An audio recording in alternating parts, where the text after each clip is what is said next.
All right, this is the easiest way to add traction to these tires. Ignore all those videos that have you taking the tires off of the Gator. You don't need to do any of that. You don't need a rivet gun. You don't need rivets. You don't need screws.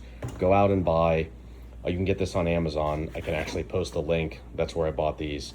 You need a 16 inch mountain bike tire. These are about as wide as they come, the 2.4. So 16 by 2.4. Take a pocket knife and you're gonna wanna insert it. I've already cut this one, but you're gonna wanna insert it right at the edge.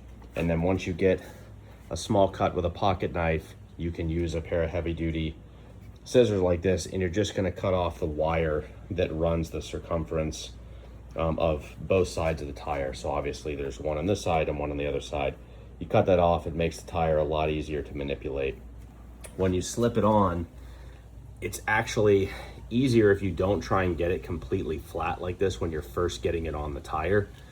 And ultimately, like the leading edge right here, this bottom edge that I first slip on, it was folded over a little bit, and then once I got it kind of halfway on, I would kind of feed my fingers up in there. It's pretty tight, but then I would pull out the edge to flatten it.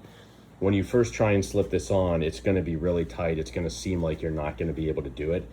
It doesn't take any, you know, elite level of strength to get this on here. You just kind of got to finesse it. But once I kind of figured out how it was going to go on, it took me maybe 3 or 4 minutes to get the whole thing on and flat, the first one. And I'm about to do the second one, but you can get this on Amazon. You can go to a bike shop and get some blown out ones. I wanted brand new ones just so that the tread wasn't worn down or anything. But I think that the 2-pack was 30 or 40 bucks on Amazon. And don't do that stuff with like the rivets or all that stuff. It's just a waste of time. This is much easier and you get the same result, if not much better. And if you want to add additional, you know, this is not going to come off here, but if you really wanted to, you could still drive a screw through here. You could put a rivet in or whatever you wanted to do, or you could use some sort of adhesive you could squirt underneath there.